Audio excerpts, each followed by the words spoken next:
2020 ekranlarında Diyalog Medya Grubu Genel Yayın Yönetmeni Sayın Reşat Akar'la birlikte Gündem Özel programında sizlerleyiz. Evet, kritik bir haftaya giriyoruz. Eylemler var. Sağlıkla başlayalım öncelikle. Tıp İş polikliniklerde hasta bakmama eylemini askıya aldı bir süreliğine. Yarından itibaren Elsen grevi başlıyor, süresiz. Bu arada belediyeler reformu konusunda da nasıl gelişmeler olacak henüz netleşmedi. Sadece seçim yasa tasarısı bugün geri çekildi. Belediyede örgütlü sendikalarda grev için, bekleyiş içinde. Bir başka konumuzsa devletin milyonlarca lira harcayarak inşa ettiği binalar açılamıyor. 6 yıl önce yanan devlet tahlil laboratuvarı hala atıl durumda. Girne Antik Limanı çok kötü ve devletin ilgisizliği devam ediyor. Değineceğimiz bir başka önemli konu da elektrik meselesiyle ilgili. Sorunları aşmak için eski bakanlardan Hasan Özbaflı yaptığı çalışma ve bu girişimin engellenmesi ve bu konudaki gelişmeleri aktaracağız. Son olarak da Kıbrıs'ın güneyinde Larnaka Limanı'nın özelleşmesi 1 milyar 200 milyonluk dev bir yatırım var. Detaylarını sizlerle paylaşacağız. Her zaman olduğu gibi hepsi ve daha fazlasıyla sizlerleyiz. Sizlerin de yorumlarını bekliyoruz diyerek hemen başlayalım. Reşat Bey merhaba. Merhabalar Funda Hanım. Herkese hayırlı günler, iyi haftalar dileyerek başlayalım. Evet, bugün meclis birleşimi vardı. Şu anda da devam ediyor bildiğim kadarıyla. Bu meclis birleşiminde belediyeler reformunun ne olacağı, ona ilişkin tartışmalar bekleniyordu. Çünkü 19 belediyenin örgütlü olduğu iki sendika, yani BES ve DEVİŞ, geçtiğimiz hafta süresiz genel grev kararı almışlardı. Fakat hükümetin ilgili yasa tasarısını komitede onaylanmasını durdurması nedeniyle, yani tamam biz muhalefetle görüşmeye hazırız şeklinde bir tavır alması üzerine bu genel grev ertelenmişti.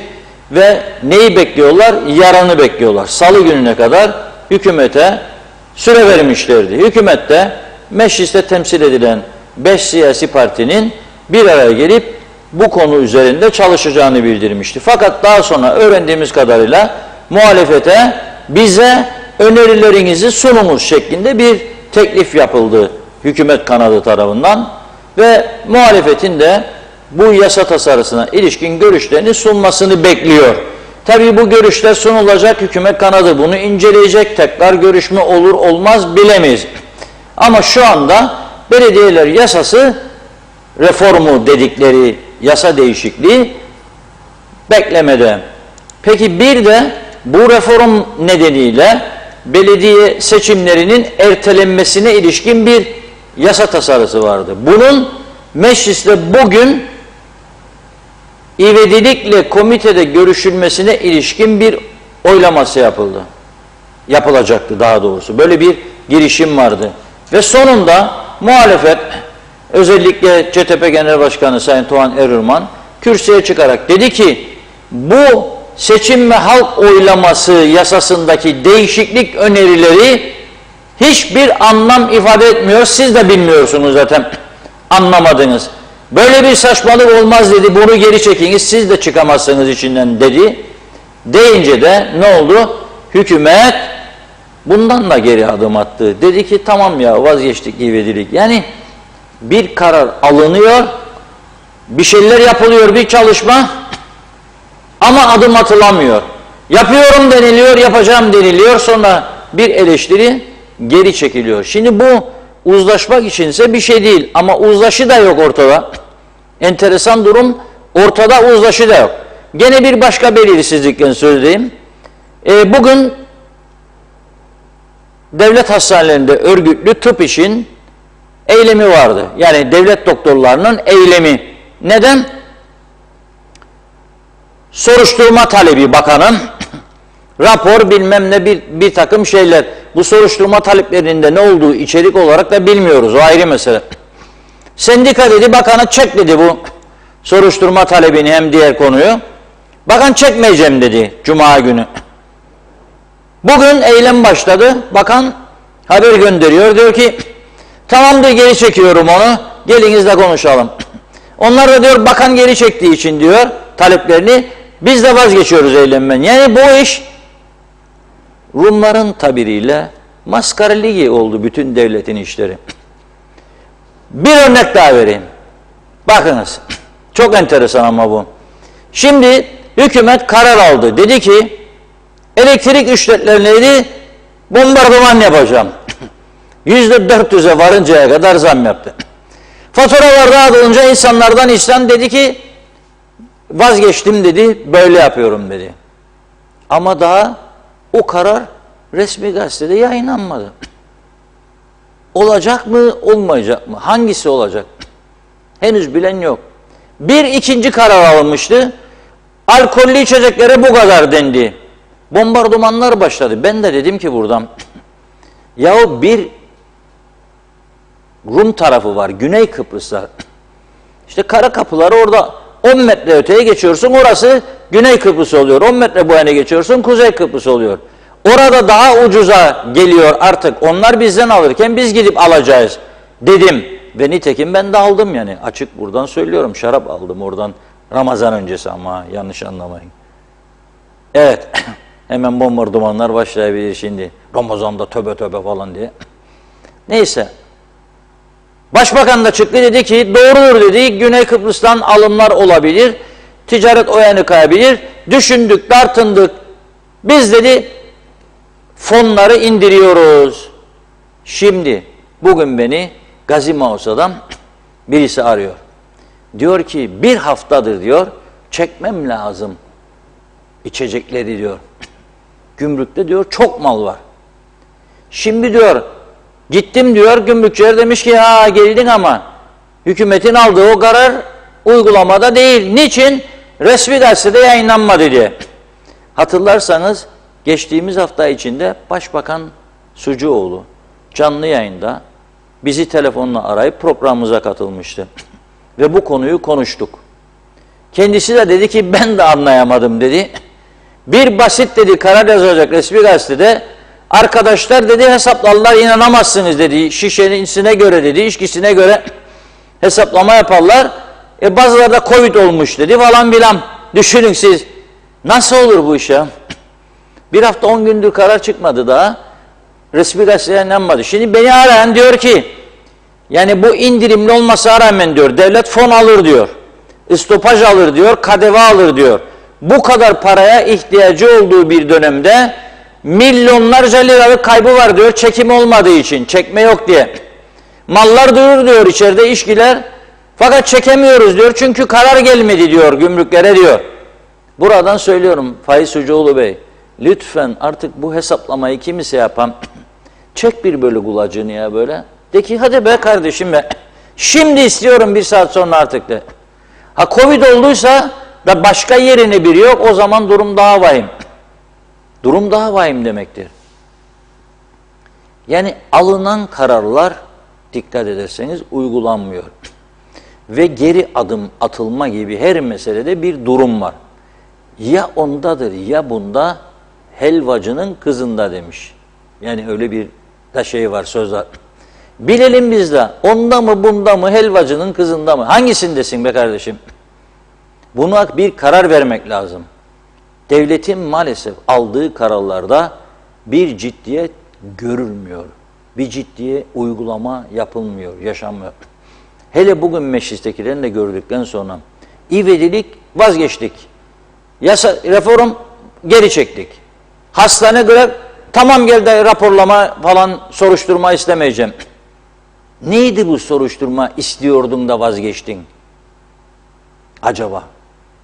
Çok tutarsızlıklar var. Çok tutarsızlıklar. Yani bir ciddi bu ülkenin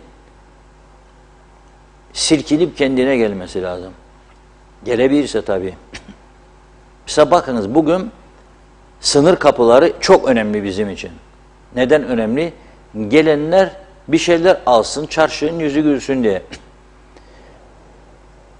Yıllarca UPP'ye destek vermiş bir bayan bugün paylaşım yapıyor, bakıyorum diyor ki uzun zamandan sonra diyor Lefkoşa'nın Arasta bölgesine gittim diyor. Bir de ne gördüm diyor.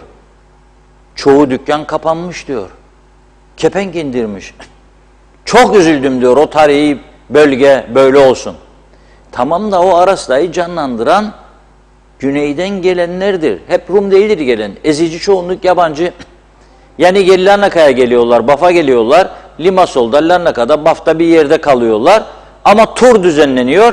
Gelip burayı da görsünler diye.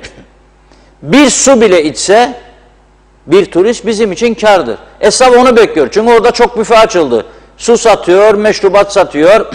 Lokantalar var, büfeler var, bir şeyler satacak. Gelmişken belki bir tane taklit de olsa tişört alacak. 15-20 TL'ye, 10 TL'ye. Gidecek. Bir haber alıyoruz oradan. Bugün Lokmacı kapısında izdiham var. Kameraman Apo'ya git bakalım Apo diyoruz. Bak oraya. Apo gidiyor, oradan bize fotoğraf gönderiyor. Gerçekten durum vahim diyor. Sıraya girmiş turistler. O lokmacının görüntüler inşallah, maşallah. Var mı? Geliyor. Varsa gelsin bakalım hadi böyle. Gökten zembil ile yavaş yavaş gelsin. O lokmacı kapısı ya. Ne Turizm Bakanlığı reklam harcaması yapıyor. Ne tanıtım var. Hiçbir şey yok. Bedavadan kendiliğinden turistler geliyor bize. Bedavadan. Be arkadaşım, yani nasıl olur da siz bedavadan gelen insanları da kaçırıyorsunuz? Orada çok az sayıda muhaciret memuru olduğu için turistler ne yapıyor? Sıraya giriyor. Muhaciret işlemi için sıraya giriyor. Gelirken de bize giriyor, dönerken de giriyor. Şimdi bunun metaında benzerlerini, Beyarmud'un benzerlerini çok gördük, çok yansıttık, çok çağrı yaptık. Ya alın bir tedbir, tedbir alan yok. Alın bir tedbir, tedbir alan yok. Ve sürekli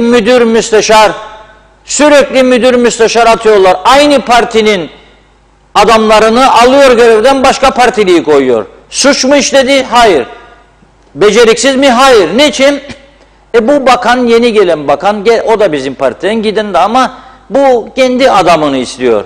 Kendi adamı değildir benim istediğim. Memlekete hizmet edecek adam istiyorum. Sen ona bak. Bana ne o ondandır, bundandır, onun yakınıdır, bunun yakınıdır. Ben memleketime hizmet edecek adam istiyorum. Hala da tayinler, terfiler devam. Adam ama adam etme, gönderme. Turistler de geliyor, havalar da ısındı. Şimdi bekliyor sırada, bir muhaciret memuru işlem yapacakmış lokmacı kapısında. Yazık değil mi bu ya? Para geliyor. Para gelen yerde insan bunu yapar mı? Para geliyorsa sana canlanacaksın. Canlanman lazım. Fakat yapmıyorlar. Neyse. Şimdi çok konu var tabii. Bugün gündemde çok konu var. İnanamayacaksınız ama sıralama yaparken program öncesinde daima konuşuyoruz aramızda, ne yapalım falan diye. Dolayısıyla da İstanbul'da ne yaptığını soramadım yani Funda Hanım'a. Nerelere gitti, nerelerde yemekler yedi, ne içmeler, ne gezmeler. Neyse, ancak da işi konuştuk çünkü gündem çok yüklü. Şimdi dün gazetemizin 1. sayfasına taşıdığımız o şarkıyı da bugün başka verdim ama Cuma günü verdiğim bir şarkı vardı. Kemancı şarkısını Sezgin Madencioğlu beni dinliyor şimdi. Onu alalım önceliğe diyorum. Vakit kalırsa sonra diğeri. Biraz sonra dinleyelim bu şarkıyı. Halimize bak kemancı, dünkü manşetimiz. Genellikle bizim İngiliz gazetelerinde falan böyle bu tür başlıklar bulursunuz. Böyle şakayla karışık, satri alışık başlıkları var. Şakayla karışık çok ciddi iğnelemeler. Bizim dünkü manşetimiz de böyleydi. Halimize bak kemancı, dertli çal dedik manşette. Neden? Neden? Hazır mı arkadaşlar? Bak beklemeyeyim 15 dakika. Geliyor. 1. Devlet Tahlil Laboratuvarı. Devlet Tahlil Laboratuvarı. Yanan bina. Okus pokus deyim çıksın ha. Okus pokus. Hadi gel bakalım. Devlet Tahlil Laboratuvarı. KKTC'nin yanmış bina görüntüsü. Haydi gelsin, dua mı okuyayım? Haydi aslanım, 2 kişi var içeride. Bizim gibi burada. Kadro zengin burada.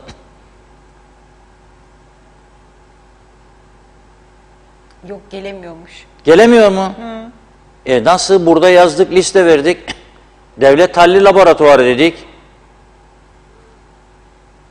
Mezbaha dedik. Hadi mezbahaya getir.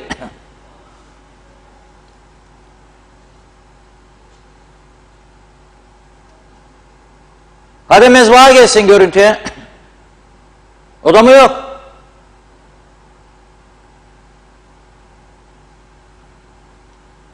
Bu ne?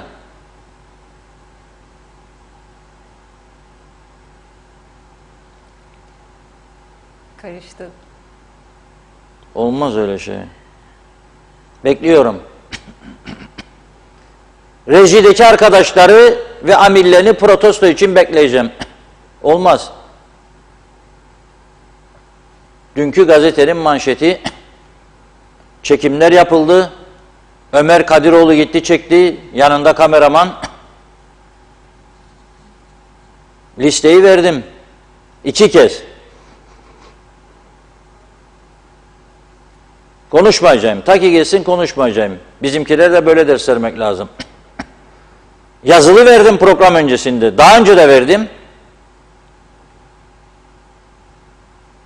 Devlet Tahlil Laboratuvarı'nı bekliyorum. Merkezi Cezaevini bekliyorum. Mezbahayı bekliyorum. 3 tane görüntü.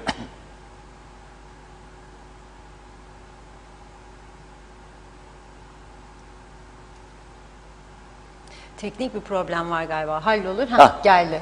Tamam. Ve bu da cezasız kalmayacak bu ha. Bilesiniz yani. Bu cezasız kalmayacak. Bu cezasız kalmayacak, bilesiniz söylüyorum. Evet. Neresidir burası? Burası 6 yıldır tamir edilmeyen Devlet Tahlil Laboratuvarı. Geniş verin, geniş verin göreyim, geniş verin.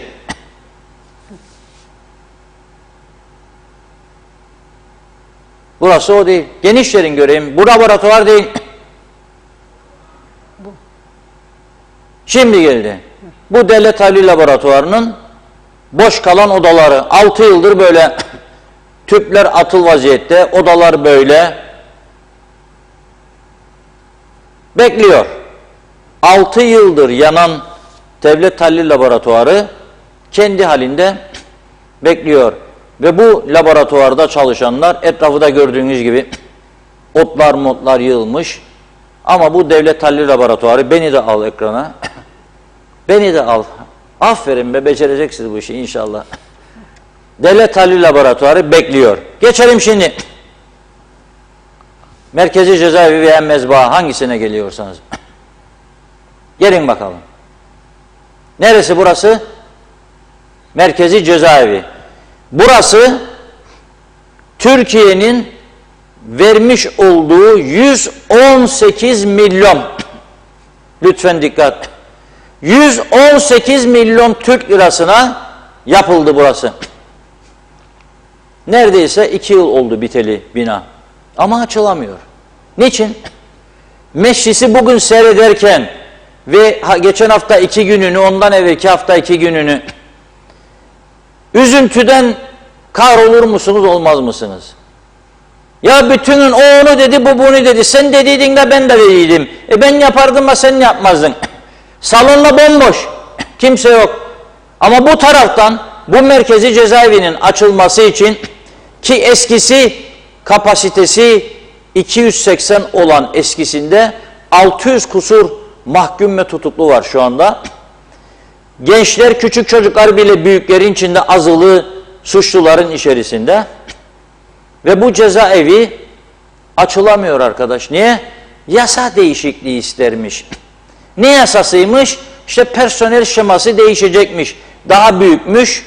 Ona göre personel alınması lazımmış. ona göreymiş de bir yasa istiyormuş. Yapın, geçirin. Çok işleri var. Yetiştiremiyorlar. Kurdele kesmekten orada burada festivaller, panayırlar. Olur mu? Kurdele. Gelen giden heyetler var. Atletizmciler geliyor, dansçılar geliyor, judo, karateciler geliyor gidiyor. Hep bunları kabul etmek lazım. Fotoğraflar çıkacak gazetelerde, televizyonlarda. Akıllı iş. Hala daha açılamıyor. Şimdi soruyorum. Siz olsanız Türkiye'deki bir yetkili veya en üst düzeyde söyleyeyim, Cumhurbaşkanı Recep Tayyip Erdoğan veya Kıbrıs İşlerine Bakan Cumhurbaşkanı Yardımcısı Sayın Oktay, siz olsanız onların yerinde 118 milyon vereceksiniz ki bu kaç sene öncesinin rakamları, bugünün 300 milyonu. 300 milyon para vereceksiniz. Bu KKTC'ye yaptıracaksınız. Daha iyi, daha geniş kapsamlı bir cezaevi. Ama onlar bir yasaymış, masaymış olan ve fareler yemiş içerideki bütün teknolojik yatırımları, kabloları, internet bağlantılarını, telefon her tarafı fareler yemiş, basmış. Şimdi tekrar tamir edildi. Jeneratör odaları falan tamir edildi ama hala da yasayı bekliyor. Aç dedik, açıyoruz. Şimdi bir şey kalmadı falandır filandır. Bu da Rum'un dediği tabirle maskaraliki işimiz. Hadi gelsin bakalım mezba. Bu da Lefkoşa'da sanayi bölgesine yakın mezbaha. Avrupa Birliği dedi ki bizimkilere, bakın dedi, güneyde 168 tane mezbaha vardı. Hepsini kapattık, 2 taneye düşürdük. Yeni, modern, Avrupa standartlarında 2 mezbaha yaptırdık, onlara para yardım yaptık. Size de dedi 1 tane yeter nüfusa göre. 3'te 1 nüfus var burada. Dedi ki Avrupa Birliği, 3 milyon dolar vereceğim size dedi kardeşim. 3 milyon dolar projeyi çizdiler. Bittiydi, biteceydi, aha şusu kaldıydı, aha busu kaldıydı. Bitti. Bu defa belediye dedi ki Lefkoşa Türk Belediyesi'ne verdiler sorumluluğu. Sana hibe ediyoruz. Bunu dediler. Hadi sen bu işi idare et. Bu da Lefkoşa Türk Belediyesi dedi ki ben bu işin içinden çıkamam. Neden? Mezbaha uzatmış ki istemezler hayvanlarını getirsinler burada kessinler. Gene bildikleri gibi okuyorlar. Ben dedi yapamayacağım bu işi. Hayvancılar Birliği istedi. O da olmadı. Sonunda bir özel şirkete kiradar. Şimdi belediye diyor ki vallahi ben kiraladım. Kiramı da takır takır alırım. Beni ilgilendirmez diyor. İhaleyi alan firma diyor çok eksikleri var diyor. O eksiklerin tamamlanması lazım diyor. Ve bir türlü burası açılamıyor. 3 tane önemli ekonomik yatırımdan bahsettim. Mezbaha, merkezi cezaevi, yani hem adli konular açısından hem de yatırım harcaması açısından. Yani bugünkü paralarla 300 milyon yaklaşık bir para gidiyor. Öteki konu devlet tahlil laboratuvarı. Biliyorsunuz ilk önce biz buradan duyurduk. Devlet tahlil laboratuvarının yandığını değil, şu an bulunduğu yerde devletin tahlil yapamadığını, dolayısıyla yediğimiz zepselerin, meyvelerin Allah'a emanet olduğunu geçen hafta buradan duyurduk. Bizden sonra başkaları da gazetemizde de verdik. Aldılar, kullandılar. Helal olsun. Bir şey değil. Biz araçları bulacağız. Onlar hazır bulup yayınlayacaklar. No problem. Devlet Tahlil Laboratuvarı müdürüyle bizzat konuştum. Ne oldu? Dedim. Dedi ki tahliller için gerekli bazı ham madde ihtiyaçlarımız var. Yazdık, gönderdik. 3 firmaya ihale verdik. Firma bize teslim edemiyor. Niye? Onlarda da ham madde sıkıntısı varmış. Bir de bu Ukrayna Savaşı yüzünden ham madde sıkıntısı ve nakliye sıkıntısı varmış. Onun için Mayıs'ta verebileceğik demişler. Mayıs'a kadar yediklerimiz, içtiklerimiz Allah'a emanet. Onun için geçen hafta çağrı yapmıştım. Üretici kardeşlerimize, ey üretici amca, ne olursun domatıma zehir atma. Biberime, patlıcanıma, maruluma, maydanozuma zehir atma. Atmasak zehiri böcekler yer. Yesin ya. Ama sen bana zehir yedirme. Onun da bir süresi var ilaçlamanın. 15 gün derler, 10 gün derler, 20 gün derler. Bugün ilacı atıp da yarın getirip soframa koyma. Bebekler de yer, zehirlenir, yazık günahtır, kanser patlaması var. Ama bina da orada duruyor. Sordum bina ne oldu? Dokunulmamış daha binaya. Daha dokunulmadı. Orada duruyor. Gördüğünüz gibi. 6 yıldır. Peki bu binanın yanmasından sorumlu kimdi? Kimlerdi? Yargıya taşındığını gördünüz, duydunuz mu? Birisinin cezalandırıldığını duydunuz mu? Yok. Yapanın yanında kalan bir memleket. Başka bir şey yok. Şimdi en mühimine geliyorum. Dördüncüsü. Bugünkü Diyalog Gazetesi'nin 1. sayfasında var. Girne Antik Limanı. Girne Antik Limanı çok önemli. Limanı ziyaret eden yabancıların hüzünlü bakışları dedik. Çünkü gazete gelirse göreceksiniz. Gazete gelsin bakayım bir. Gazete bir gelsin böyle bir görelim gazeteyi. Nasıl hüzünlü bakıyor gördünüz değil mi? 2 yabancı oturmuş, karşılarına marinayı almışlar. Nasıl bakıyorlar? Gerçekten üzülmemek elde mi? Ama bir şey söyleyeyim. Bizden fazla yabancılar üzülüyor bura. Bizden fazla şu biz aldık bittik, vallahi da vermeyik da, ekşit egemen da, yakarık da, devlet da, forever. Yalan dolan işimiz. Milli nutuk atmakta numara 1. Ama içi boş nutuklar atıyoruz, o ayrı mesele. Yahu paha biçilmez değerdeki bir liman 74'ten beri 48 yıldır bizim kontrolümüzde, yıkılan yıkıldığı yerde kalıyor. Orada bir mendirek var, hala daha tamir edilmemiş. Yıllardır duruyor. Binalara bakın. Sor bakalım oraları şu zamanında verdiler birilerine. Omuzlar genişti diye. Kaç para isterler? 2-3-4 milyon dolardan söz ediyorlar. Ne o kadar para eden binayı niye tamir etmiyorsun be kardeşim sen diye hiç kimse de gidip bir kulak çekmiyor ya. Sorsan belediyeye vallahi de yetkimiz de falan da. Sorsan turizme ne bileyim işte öyle böyle. Sorsan ulaştırma vallahi biz o bir tarafıyla sorumluyuz.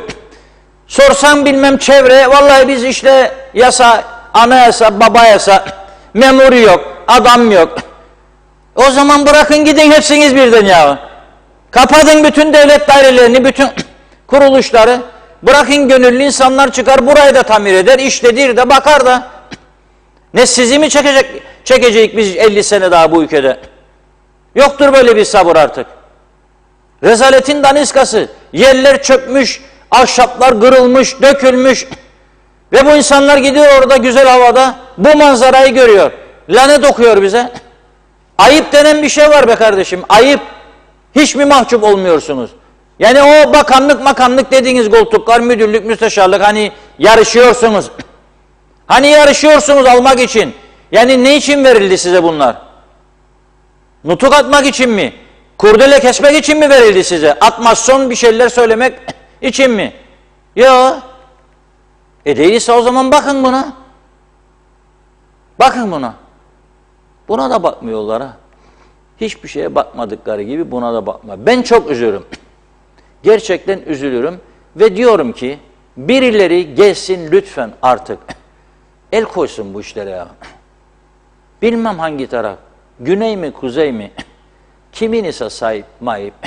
Gelsin alsın, yürüsün buralar, temizlesin, tertiplesin, düzenlesin, insanlığa hediye etsinler yeniden. Böyle olmaz. Yani daha ağır laflar lazım ama yapamıyorum o kadarını. Evet, biraz başlayalım mı şeylerin? Vakitlice, hızlıca başlayalım mesajlara. Çok teşekkür ederek hemen başlıyorum. Mehmet Uluçaylı iyi günler. Funda Hanım, Reşat Bey kolay gelsin, hayırlı yayınlar demiş. Evet, İzzet Kahraman da iyi yayınlar diliyor, Ali Bilen de. İzzet Kahraman şimdi takım tamam diyor. Ben yerimi aldım, sizi dinliyorum. Ayşe Güner Mertcan selamlar. Bence kesin bir neticeye ulaşmadan eylemlerini askıya alanların çoğu isteklerinden pek emin değiller demiş. Londra'dan Güner Bey yazdı mesajı. Emine Özatilla, hoş bulduk Emine Hanımcığım. Çok teşekkür ediyorum. Ben de sizleri çok özledim. Evet, güzel bir hafta geçirmek dileğiyle kolay gelsin. Mustafa Şakir Küçük, iyi yayınlar diliyorum. İşimiz gücümüz Karagözlük yazmış. Kemal Osman Ceyhanlı, her taraf toz duman, kim dur diyecek bu duruma. İzzet Kahraman, devlet kuruldu kurulalı diyor. 47 yıldır devam ediyor bu durum. Biz miyiz suçlu? Komünist dediler diyor. Milliyetçiler mi? Merak ediyorum kim suçlu. Erol Hasan Avustralya'dan selamlarını yollamış. Ali Bilen, uçak biletleri aldı başına gitti. Bununla ilgili görüşlerinizi bekliyoruz. Kıbrıs'a gelmek, gezmek çok zor. Cihan Köroğlu da iyi yayınlar diledi. Ercan Mehmet Yurkanlar, ne olacak bu Kuzey Kıbrıs'ın hali? Sanki de dün geldiler diyor. Hükümetin başına iş yapamıyorlar. Eskilere geri döndük. Mehmet Akın, hoş bulduk. Kuzey Kıbrıs deneme tahtasına döndü adeta ama hala burunlarının doğrusu at gözlüğü varmış gibi dikine dikine gidiyorlar. Buradan söylüyorum, kaynak lazım, vatandaşlıklar dağıtılırsa ivedilikle devletin kasası dolar taşar. Ekrem Lord, iyi yayınlar dilemiş. Yo, radyoda tamam yayın var. İsmail Kerçin, iyi yayınlar dedi. Selçuk Uskan, bıktım usandım bu Kuzey Kıbrıs'tan. Nereye gideyim, kime söyleyeyim, ne bulacağım, nasıl yani? Kuzey Kıbrıs'ın elektriğe ihtiyacı var. Düğmeye kim basacak? Açıklansın. Elektrik istiyoruz. Türkiye'den gelse keşke. Sibel Serin de iyi haftalar diledi. Çok teşekkür ediyoruz. Kolay gelsin. Serkan Kılıç, gökten zembille insin diyor. Sözü kınıyorum demiş. Evet, Hale Sağır, Lokmacı'da sınır kapısında turist olmadığı gün memurlar 2 şeritli dün geçtim turist var diyor. Memurlar 1 tane. Reşat Polat, evet ne oldu da bu elektrik faturalarından hala ses seda yok? Hani revize edilip tekrar gönderilecekti yoksa sadece söylentide mi kaldı dedi. Evet, Oktay Değirmencioğlu da teşekkür ediyorum. Evet, Hilmi Budalı, uçak biletleri ne kadar İstanbul'da diye sordu. Mehmet Uluçaylı, elzem olan yerlere memur görevlendirme yok ama bazılarını diyeyim ben. Memnun etmek için hükümet çırpınıyor. Biz bu düşünceyle nasıl ilerleyeceğiz? Bence yerimizde bile sayamıyoruz. Erol Hasan, hoş bulduk, kolay gelsin dedi o da. Engin Sedat Tözün, Sayın Dışişleri Bakanımız ister mi acaba bu tarafa Rum turist gelsin? O yüzden zorluk çıkarırlar. Rumlar da bize, biz onlara. Yarışın bakalım diyor. Kim zararlı çıkacak? Evet, Cihan Köroğlu, çok teşekkür ediyorum. Hoş bulduk. Nazime Nalbant, herkese, aileme, sevdiklerime selamlar Londra'dan. Yine çok eylemler olacak. Çok kişiler iş yerlerini mecburi olarak kapamak zorunda kaldı. İşte olmayınca tabii kiralarını da zorlanıyorlar. Veremez duruma geldiler. Borçlar da ödenemiyor. Bu kişilere kim yardımcı olacak? Battıkça hala batıyor. Bu memleketimize, halkına bunlar yapılır mı soruyorum. Gülen Finikeli, Lokmacı da kapandı. Dükkanlar, bunun nedeni de biraz da dükkan sahipleri. O kadar pahalı satıyorlar ki akıl almıyor. Dolar euro üzerinden bir acı badem kurabiyesi demiş 30 lira. Bir günde zengin olacaklar, yazık. Emir Ali Tatlıdil, her işimizde olduğu gibi bu işlerde fasafisi. İlker Tezcan, hayırlı Ramazanlar olsun demiş. Gördüğüm en lüks cezaeviydi. Mehmet İnancı, hoş vakitler değerli dostlarım. Evet, iyi haftalar. İlker Çetin, sizleri severek izliyoruz Reşat Bey. Madem uçak fiyatlarına bir çare bulamıyorlar, en azından gemi seferlerini çoğalsınlar. Mesela Alanya'dan deniz otobüsü seferleri başlasın, Antalya'dan deniz otobüsü seferine başlasınlar. Neden böyle bir girişim yapılmıyor? Ülke böyle eli kolu bağlı bekleyecek mi? 4 ay sonrasına uçak bileti bakıyoruz İzmir Lefkoşa. Gidiş dönüş 2700 lira. Kim gidip gelebilir? Artık ulaşım içine bir çare bulunmazsa işletmeciler boşu boşuna turizm hazırlığı yapmasınlar dedi. Son 1-2 mesaj var. Tema Yavaş Londra'dan selamlarını yollamış. O da Sayar Aker. Sevmeyi, sevilmeyi beklersek sınırlarda daha insancıl davranalım. Bölünmüş adanın tarihi cazibeliği elimizdedir. Güzel gidişatı köreltmeyelim dedi. Evet, burada var devam eden mesela. Ahmet Tekman, Hoş bulduk. Reşat Bey, bu sistem 45 artı yıldır devam ediyor. Değişmeyen sistem hiçbir zamanda düzelmeyecek ama bakan var, yeni görevine başlıyor, odasını düzenliyor. Yetmezmiş gibi bir de yeni bölümler açıyor demiş odasına. Evet, bir bölümü mescit yaptı. Hem kendim şahit oldum bu olaya, kısaca anlatayım demiş. 4-5 kez çözemedim Mahmet Bey mesajınızı ya. Erkan Eymez, evet tüm kalbimle size katılıyorum Reşat Bey. Devlet böyle yönetilmez diyor. Rumlar bizimle alay ediyor yazdı. Rabia Özcömert, Yunanistan Avrupa'nın en büyük solar enerji parkını açtı. Tam 75 bin eve elektrik verecek güce sahip. Alana bakarsanız 75 bin eve bu kadar alan enerji veriliyorsa 300 bin nüfuslu Kuzey Kıbrıs'ta her eve elektrik verecek parkın kurulması için yeterli arazi var ama yedirmezler, kurdurmazlar dedi. Cengiz Mene, 100 dolar vadeliydi. Bizde benzin 6 liraydı. Varili pardon. Şimdi varil yine 100 dolar. Niye düşmez diyor. Yükseldi mi? Birden. Şimdi indirim yapmaları lazım. 10 lira. Ulus Barani biraz geciktim demiş. Ne oldu? Mehmet Salih Yakupoğulları. Evet, daha atamalar bitmedi. Sonra seçim çalışmaları demiş. Düzelecek diyor. Hasan Kebapçı, katledilişlerinin 57. yılında Derviş Ali Kavazoğlu ve Kostas Mişoli'yi saygıyla anıyorum yazmış. Arif Mustafa Cüce, evet bu konuları her gün diyor işleyin kısa kısa ki belki utanırlar yazdı. Mehmet Kurtulmuş, ağzınıza sağlık, iyi ki varsınız dedi. Saadet Azak'ta, Reşat Bey inanın siz bu ülkenin sorunlarını bu hükümetten daha iyi biliyorsunuz. Bence diyor devam edeceğim mesajlara. Şimdilik bir ara vereyim. Evet Reşat Bey, buyurun. Evet, konu çok dedik programın başında. Konuşacak konu çok dedik. Evet, vereceğiz bu konuları tabii ki irdeleyeceğiz. Yani Girne Limanı'nda ben bugün ilk defa irdelemedim burada. Mezbahayı ilk defa irdelemedim. Devamlı cezaevini aynı şekilde. Devamlı bu konuyu gündeme getiriyoruz. Aradan bir süre geçince arkadaşlar diyoruz gidin bakın bakalım ne durumdadır, aynı durumda. Gidin bakın bakalım ne durumda, ne değişiklik var. İyi bir şey varsa onu da verelim. Ama yoksa ben iyi olmayan bir şeyi süsleyemem gelin gibi götürüp kuaföre de çıkarayım düğün salonuna. Yapamam. Orada çökmüş halde duruyor. Elde ne varsa bir gidiyor. Ama beni en çok üzen konu hiçbir kimse, bakın hiçbir sivil toplum örgütü de bunları görmüyor. Belirli bir konu. Bana dokunacak mı? Eylem grev. En ağırından. Bana dokunmuyorsan bin yaşa. Yani şimdi bu devlet tahlil laboratuvarı sadece vatandaş olarak bizi mi ilgilendiriyor yani? Yani zehirli gıda yemek istemediğimiz için bizi mi ilgilendiriyor? Sağlık örgütlerini hiç mi ilgilendirmiyor? Halkın sağlığından sorumlu olanları hiç mi ilgilendirmiyor? Bu konuyla ilgili bir hafta grev yapsalardı ne olurdu?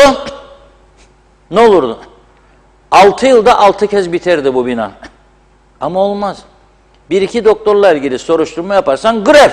Bir hemşire eksildi, grev. Bir bilmem ne oldu, grev. Maaşları ödemedin, grev. Ek mesai ödemedin, grev. Ama benim hayatıma dokunduğu zaman ki vatandaşım ben, benim vergilerimle ödüyor bunları, hiçbir tepki yok. Esas bu memleketin en büyük sorunu bu sivil toplum örgütlerinin büyük bir kısmının aşırı partizanlık içinde olması, yani her birinin bir partiye endeksli olması ve partilerin güdümünde çalışması ve parti ideolojilerine göre tavır alması. 2, sağcılık solculuk meselesi. 30 yıl, 50 yıl, 70 yıl eskimiş politikalar, özellikle sol kesim. Onun ardından gelmeye devam ediyorlar. Zihniyet budur. Zihniyet budur. Elektrikte olduğu gibi. Bakınız. Hasan Özbaflı, eski Çalışma Bakanı da bir solcuydu. TKP'den milletvekili olmuştu ilk. Sonra ticaret hayatına atıldı. Hasan Özbaflı'yı bu defa da Burjuva'nın adamı mı nitelersiniz bilemem. Neyin adamı? Yani o TKP'nin içindeyken sol, çıkınca Burjuva mı oldu? Yani biraz daha gerçekleri görüp parti politikalarının ne kadar her partinin sağlam olmadığını görüp de doğruları söylemek insanların kişiliğini mi değiştiriyor? Yani siyasi karakterini mi? Öyle değildi. Şimdi biz elektriği konuşuyoruz ve yarın bu ülkede bir değişiklik olmazsa son dakika onda da genel grev başlayacak. Neden? Sendika dedi ki peşkeş çekmeye hazırlanırlar elektrik kurumunun dedi. Zaten dedi aksa var dedi %45'ini üreten. Şimdi dedi %40'ında Karadeniz Holding diye bir yer çıktı ona verecekler. Ben araştırdım falan Cuma günü. Karadeniz Holding kimdir kim değildir? Meğer baktım 7 ülkede gemilerden elektrik üretip 7 ülkede gemileri var. Lübnan'da var, Gana'da var, şimdi Küba'da var kaç seneden beri. 4. gemiyi yollamış Küba'ya. Küba'nın toplam bütün elektrik ihtiyacının %10'u. Ama ben Kıbrıs'ta ilgili perde gerisindeki ilişkilerini bilmiyordum. Yalanı yok. Kimseden de bir şey dinlemedim bu konuda. Ne zamana kadar? Cuma günü baktım ki bir paylaşım var Facebook'ta. Beni uyardı arkadaşlar. Dedi ki Hasan Irbaflı'yı tanıyorsunuz siz. Bir paylaşımı var. Nedir? Okuyorum. Çok hızlı okuyacağım. Çünkü çok konu var.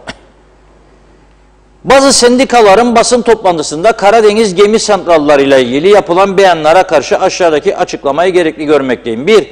Ülkemizde uzun süredir yaratılan enerji kaosunu sona erdirmek gayesiyle hem meslek icabı hem de bu devletin temelinde harcı olan biri olarak uğraş vermekteyim. 2. Yaptığım araştırmada Car Powership diye yüzer santralların dünya çapındaki başarısını keşfederek ülkemizdeki enerji sorunun çözülmesi konusunda yardım etmek istedim. Adı geçen firma isteğime olumlu yanıt verdi ve beni tek yetkili bölge temsilcisi olarak atadı. Karadeniz Holding birçok Afrika, Amerika, Avrupa, Orta Doğu ve Uzak Doğu ülkelerine elektrik sağlamaktadır. Karadeniz sağlamaktadır. KKTC piyasasının onlar için cezbedici yanı yoktur. Benim sürekli telkinlerim üzerine prestij amaçlı ülkemize gelmeyi kabul ettiler. Onlar ikna olduktan sonra zamanın Enerji Bakanı Erhan Arıklı'ya başvurdum. Bakan büyük bir olgunluğu içine firmayı hem görüşmeye davet etti hem de defalarca ziyaret ederek anlaşma sağladı ve sonuçta uzun çalışmalardan sonra 50 megawattlık bir alım için ihale hazırlandı. Ancak Arıklı bakanlıktaki ömrü yetmediği için proje başlayamadı. Gelen hükümet diyor gerekli ciddiyeti göstermediği için hem Rum'un dilencisi olduk hem de halkımız büyük bir kaosa itildi. Sayın Arıklı'nın anlaştığı rakam 7,35 dolar sent kilowatt saatiydi. Yani Kıptek'in maliyetinin yarısı kadar. Tekrar dinleyin burası lütfen. Kıptek'in maliyetinin yarısına bir maliyet üzerine anlaştı diyor bu holdingle. Proje başlamış olsaydı Kıptek'in yakıt sorunu, tamirat ve yedek parça dalavereleri ve ihale düzenbazlıklarından kurtulmuş olunacaktı. Çünkü Car Powership kendi yakıtını kendi temin ediyor. Karadeniz Holding'in Kıptek üzerinde hiçbir iddiası yoktur. Amaç sadece eksiğimizi tamamlamaktır. İhtiyacımız neyse ve istediğimiz süre için enerji temin etmektir. Lütfen dikkat diyor. Bu güzel ortamın opsiyonu süresiz değildir. Dünya genelinde büyük bir enerji açığı vardır ve Car Powership gemilerine talep büyüktür. Bize ayrılan gemi rotasını başka ülkelere çevirirse korkarım ki bugünkü fırsat bulunmayabilir. Ondan sonra tekrar kaos, yakıt sorunları, ihale cambazlıkları ve karanlıklar diyor. Bu. Bizim tarafta şöyle bir şey var. Şimdi tabii bazıları hemen benim sözüm üzerine diyecekler ki Ercan'ı da özelleştirdik, ne oldu? Ercan'ı özelleştirdik, ne oldu? Hiç olmazsa eskisinden daha iyi bir görünüm var. Çalışıyorlar, yeni ikinci pis bitecek falan filan filan. Ercan'ı daha erken bir zamanda daha iyi duruma getirmek için gayret göstermediyse hükümet, bunda suç özelleştirme kararında değil, suç iradesini kullanmayan siyasilerimizdedir. Böyle onu yaparsak kullanacak mı? Sözleşmeye bağlıdır. Yapacağınız sözleşme sağlamsa ve meclisten geçirilirse, diğer partileri de buna ortak ederseniz, o zaman ileride sorun yaşamazsınız. Şimdi biz ne zaman özelleştirme dediğimi biri hemen başlar bir taraftan. Peşkeş çekiyorlar ülkemizin kurumlarını da, öyle de böyle de falan da filan da. Neden? Yağma düzenine alıştık. Yağma düzeninin devamını istiyoruz. Güney Kıbrıs'ta Limassol Limanı özelleştirildiğinde sizlere buradan Limassol Limanı'nın özelleştirilmesiyle ilgili bütün gelişmeleri aktarmıştım görüntüleriyle. Ayia Napa'da Mısırlı bir şirketin, Limassol'da Mısırlı şirket aldı. Liman onundur. Aynı zamanda marinayı da aldı. Ayia Napa'yı göstermiştim size. Ayia Napa'da Mısırlı şirket ve açıldı Ayia Napa bir süre önce. Adam 2 yılda helal olsun, korona demedi bitirdi. 200 milyon euro akıttı Kıbrıs'ın güneyine. Buna rağmen onlarda da ekonomik kriz var ama bizim kadar değil. İşsizlerini ödüyorlar takır takır. Şimdi 2 gün önce Cumartesi günü Larnaka'da müthiş bir tören düzenlendi. Ve Rum lideri Nikos Anastasiadis, fotoğrafta görüyorsunuz, Rum Ulaştırma Bakanı ile birlikte, Yannis Kavros'la birlikte gitti ve Larnaka Limanı'nın ve marinasının sembolik olarak anahtarını bir şirkete teslim etti. O şirketin adı Kition Ocean Holdings. 1 milyar 200 milyon euroluk yatırım yapıyorlar. Ve proje içerisinde güneyde genellikle bu tür büyük projelerde, mesela şimdi Limassol'da bitmek üzere olan kazino otel inşaatında da, otel ve kazinonun dışında liman ve marina projelerinde daima yatırımcılara bir destek olsun, moral olsun diye belirli sayıda villa ve belirli sayıda apartman inşa etme hakkı verirler. Daha proje üstündeyken böyle yerlerde bir apartman dairesi 1,5 milyon euroya falan alıcı buluyor. Alıcı buluyor. Havada kapıyorlar yabancılar. Villalar da 2,5-3 milyon eurodan başlıyor. Daha temel üstüne geliyor. Yatırımcı da biraz oralardan da gelir toplayarak moral buluyor. Anastasiadis şöyle diyor, okuyorum size ki bir yanlışlık yapmayayım. Ülke tarihinin en büyük yatırımıdır bu diyor Anastasiadis. Ülke tarihinin. Projeye başlaması için diyor, liman ve marinanın anahtarlarını yüklenici şirkete veriyorum diyor. Ve bugün diyor tarih yazsın diyor. Tarihi bir gündür diyor. Bir eylem falan gördünüz mü orada? Vermeyik de peşkeşle yabancılara. Vermeyik. Bir karışını vermeyik toprağımızın ki orası Rumların toprağıdır ha. Bizde verilenlerin çoğu da Rum'un toprağı malıdır. Da biz babamızdan bulmuşuk gibi bir de sendikalar aracıyla veya bazı ideolojik kahramanlar aracılığıyla mesaj vererek vermeyik toprağımızı, bir karışını yedirmeyik size, peşkeş çektirmeyik memleketimizi. Adam diyor tarihi bir gündür diyor, özele verdim diyor.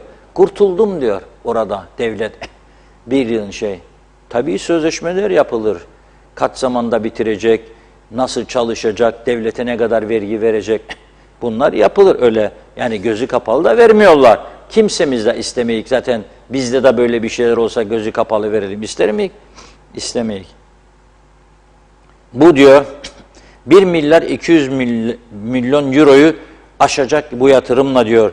Ticaret, denizcilik, turizm, taşımacılık ve genel olarak diyor Kıbrıs ekonomisine çok sayıda avantaj sağlayacak diyor. Burası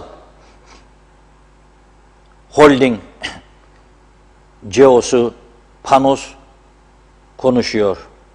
Entegre inkişaf projenin tamamlanmasından sonra Larnaka Limanı 3000 metrekarelik alana sahip 10 iskeleye gerek ticari gerekse kuru ve aziyeller için ultra modern terminaliyle yolcu bölümünde modernleştirilmiş altyapılara sahip olacak. Dünyanın en büyük yatlarından bazıları da 125 metreye kadar derinlemesine olacak şekilde 800 civarında teknenin demirleyebileceği bir kapasiteye sahip olacak. Şimdi soruyorum, bu bütün özelleştirmeye karşı olan ama aynı zamanda federasyon diyen arkadaşlara ne yapacaksınız yarın ya? Gidip Larnaka Limanı'nı dağıtacaksınız, atacaksınız orayı da. Siz işte desiniz, yoksa hadi bir tane sendika yok mu ya güneyde sendikalar? PO var, SEK var, var. Nerede bunlar? Ne durdurmuyorlar bunları? Bu peşkeşleri. Neden eylem yok? Ülkesini seven insan dünyadaki gelişmelere bakar da ona göre. Ama hayır etmeyenler hayır ettirmek de istemezler bu ülkede. Sonunda söylüyorum, ben gidilecek köyün minerlerini görüyorum. Tam iflastır. Bakın, bugün eski Maliye Bakanlarından Birikim Özgür buradaydı. Birikim Özgür buradaydı. Ve Turizm Hayattır programına geldi.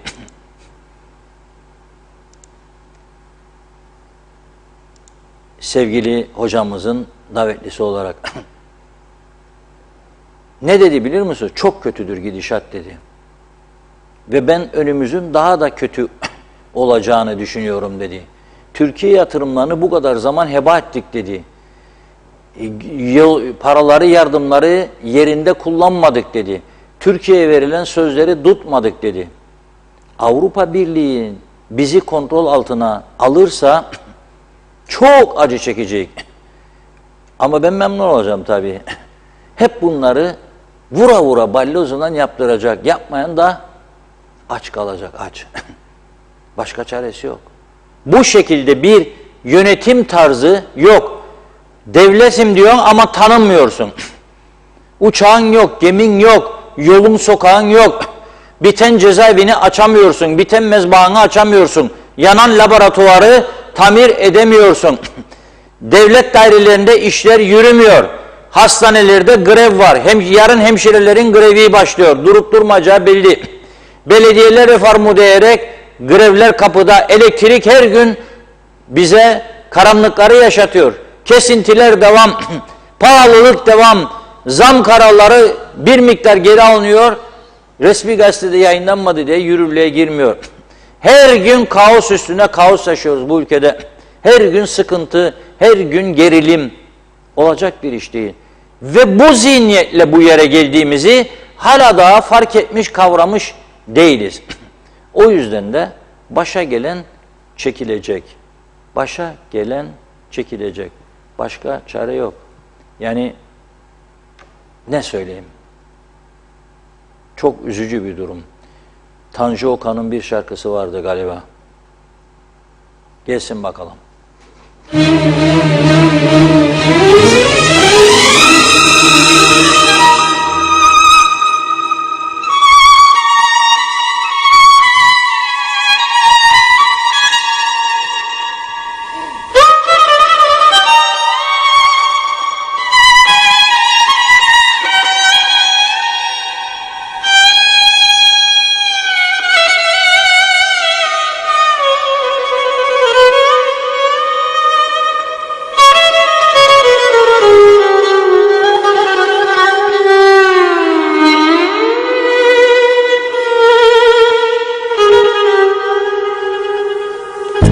Unutulmaz bu acı, dertli dertli çal kemancı. Her aşkta hüsran oldu gönül, bilmem bu kaçıncı. Unutulmaz bu acı, Dertli dertli çal kemancı, her aşkta hüsran oldu gönül. Bilmem bu kaçıncı, halime bak dertli çal kemancı, başımın tacı gitme bu gece bende kal. Benim halim çok acı, halime bak dertli çal kemancı, başımın tacı gitme bu gece bende kal.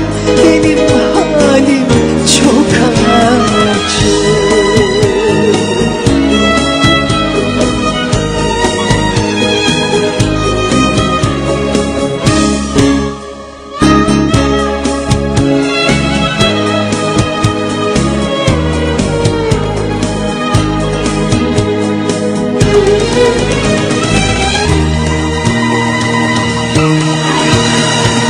Değiştin kemancı, neden efkarlı çalmıyorsun?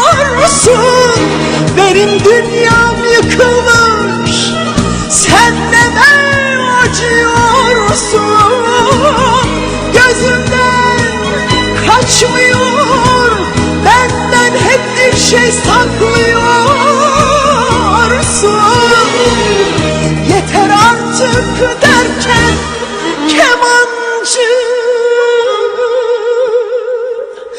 neden ağlıyorsun? Halime bak dertli çal kemancı, başımın tacı gitme bu gece sende kal. Benim halim çok acı, halime bak dertli çal kemancı, başımın tacı gitme bu gece bende kal. Benim halim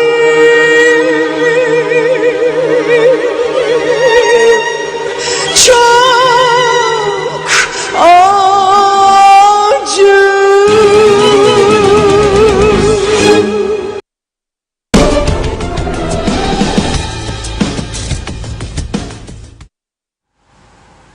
Evet, bunun orijinalini tabii rahmetli Tanju Okan söylüyordu. Ben de çok severim. Mehmet Sen de fena değil.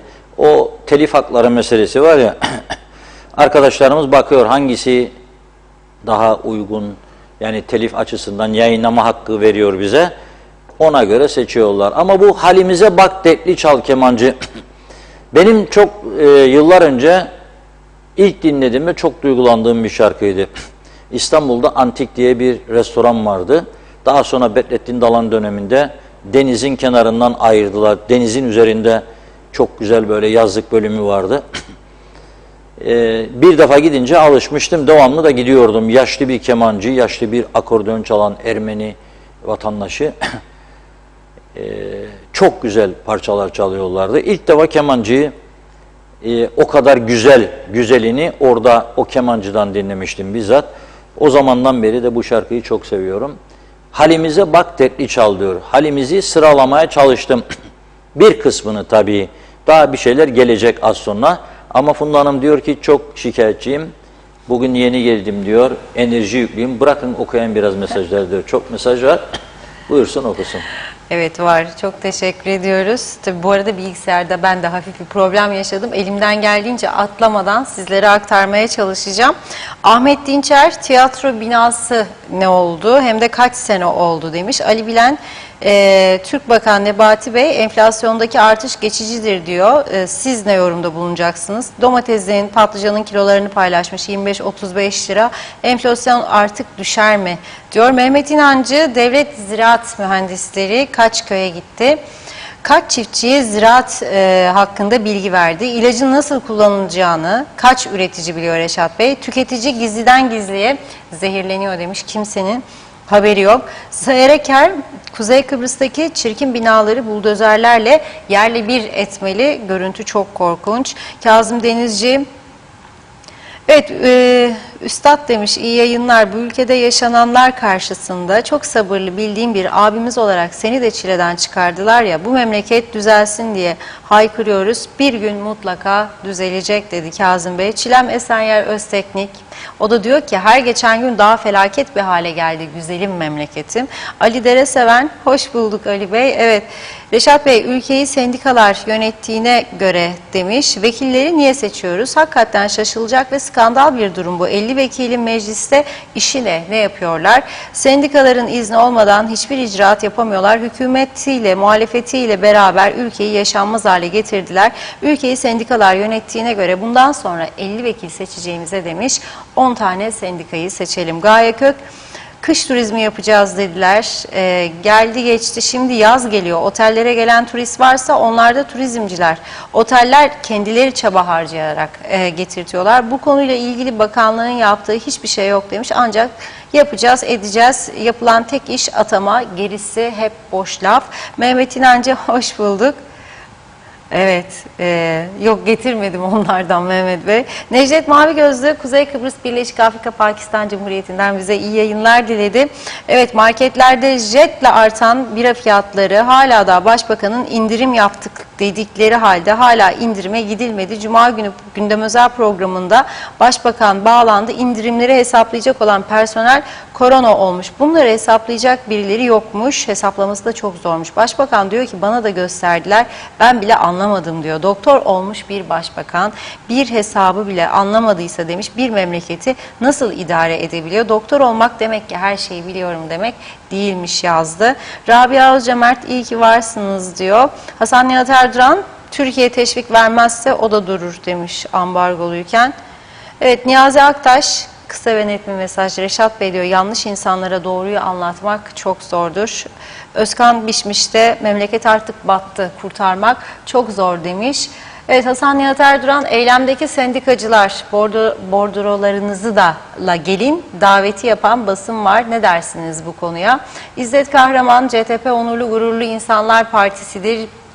Bizi diğer partilerle bir tutmayın yazmış. Ayşe Ahmet, iyi yayınlar diliyor. Mehmet İnancı, elektrik vurguncuları mahkemeye çekilmeli. Reşat Bey, yargı önünde hesap vermeliler. Barış Erdoğan, İşten durdurulduk. Teknecik santralinde özel güvenlik görevlisi olarak çalışıyorduk. 25 personel işinden oldu. Elektrik kurumunda çalışan en düşük maaşları 17.000 TL. Bizim aldığımız 6.090 asgari ücret. Bu işten durdurulan kişilerin birçoğu bankalara borçlu. Sorarım, ne olacak bu insanlar? Özel güvenlik şirketinin bize söylediği Kıptek beni 3 aydır ödemiyor. Ne olacak bu 25 personel demiş. Ne biçim bir ülke diyor. Evet, Haldun Yenilmez, elektriği özelleştirsinler, telefonu özelleştirsinler, 13. maaşı durdursunlar, başka çaremiz yok yazdı.